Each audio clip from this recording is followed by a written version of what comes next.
हमारे शरीर में फेफड़े ही वो पार्ट हैं जिसकी वजह से शरीर के एक एक अंग को ब्लड के थ्रू ऑक्सीजन पहुंचती है। यानी कि हमारी बॉडी के लिए ऑक्सीजन लंग्स यानी कि फेफड़ों से ही आता है। अब आप फेफड़ों का काम तो समझ ही गए हैं, तो अगर मैं आपसे सवाल पूछूं कि पृथ्वी का फेफड़ा किसे कहा जाता है तो आप लोग क्या कहेंगे? यानी कि पृथ्वी को एक्चुअली ऑक्सीजन कहां से सबसे ज्यादा मिलती है? चलिए मैं आपको बताता हूं। पृथ्वी का फेफड़ा कहा जाता है अमेज़न के जंगलों को, जो कि दुनिया के सबसे बड़े रेन फॉरेस्ट माने जाते हैं, जहां से पृथ्वी को 20% यानी कि 20% ऑक्सीजन मिलता है। गाइस, आपको ये इंफॉर्मेशन कैसी लगी चैट सेक्शन में जरूर लिखिएगा। मान लीजिए कि आपकी गाड़ी की चाबी गुम जाए तो आप क्या करोगे? ऑब्वियसली चाबी वाले के यहां चक्कर काटोगे। अब ये तो थी आम आदमी की बात, अब हम करते हैं खास आदमी की बात। एक बार मुकेश अंबानी अपने एंटीलिया घर से ऑफिस जाना चाहते थे और वो भी अपनी फेवरेट मर्सिडीज कार में, पर जैसी पार्किंग पहुंचे और उन्होंने अपनी जेब में हाथ डाला तो मर्सिडीज की चाबी नहीं मिली। पूरे घर में ढूंढ ली, वहां भी नहीं मिली। उसके बाद उनके मैनेजर ने स्पेशली मर्सिडीज के ऑफिस में फोन किया कि भैया चाबी नहीं मिल रही है। अगले दिन तड़के सुबह 3 बजे एक जर्मनी से हेलीकॉप्टर आया जो कि एंटीलिया के रूफ पे उतरा। एक आदमी नीचे आया, डुप्लीकेट चाबी मुकेश अंबानी जी के मैनेजर को हाथ में दी और उसके बाद वहीं से वापस जर्मनी लौट गया। रुतबा देख रहे हो?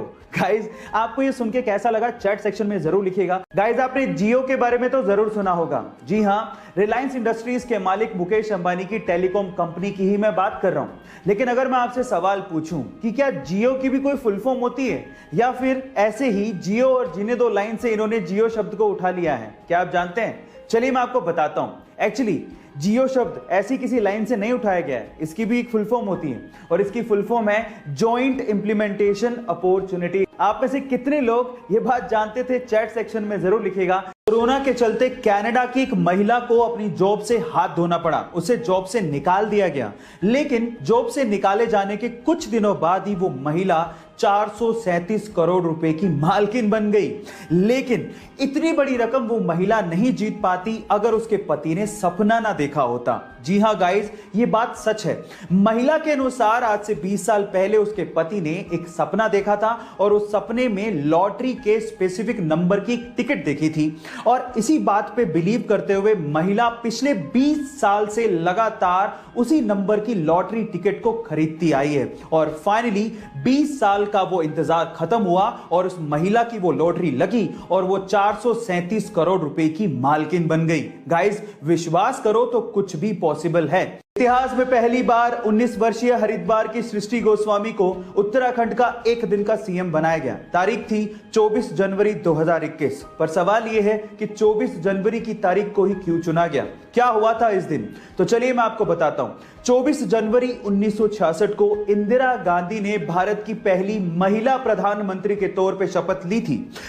इस दिन को यादगार बनाने के लिए 2009 में महिला एवं बाल विकास मंत्रालय ने इसे बालिका दिवस घोषित कर दिया ताकि भविष्य में भारत को इंदिरा गांधी जैसी और भी कद्दावर नेता मिल सके जो देश को चला सके। गाइस, है ना अमेजिंग फैक्ट? भाई, कोरोना वायरस का खौफ है, ये मानना पड़ेगा, क्योंकि आज कोरोना वायरस के चक्कर में दुनिया का लगभग हर इंसान मास्क पहन के ही घर से बाहर निकल रहा है। पहनना भी चाहिए, सही बात है, लेकिन क्या आपको पता है कि इस पूरी दुनिया में हर साल लगभग 13 लाख लोग सड़क दुर्घटना में अपनी जान गंवा देते हैं, और वो भी इसलिए क्योंकि वो हेलमेट नहीं पहनते। क्या ये सही है? नहीं। इसलिए आज इस वीडियो में मैं आपसे रिक्वेस्ट करता हूं कि जब भी आप बाइक राइड करने के लिए घर से बाहर निकलें तो मास्क के साथ साथ हेलमेट जरूर पहनें। इस वीडियो को शेयर करें ताकि कोरोना के साथ साथ सड़क दुर्घटनाओं में जाने वाली जानों को भी हम लोग बचा सकें। जनहित में जारी।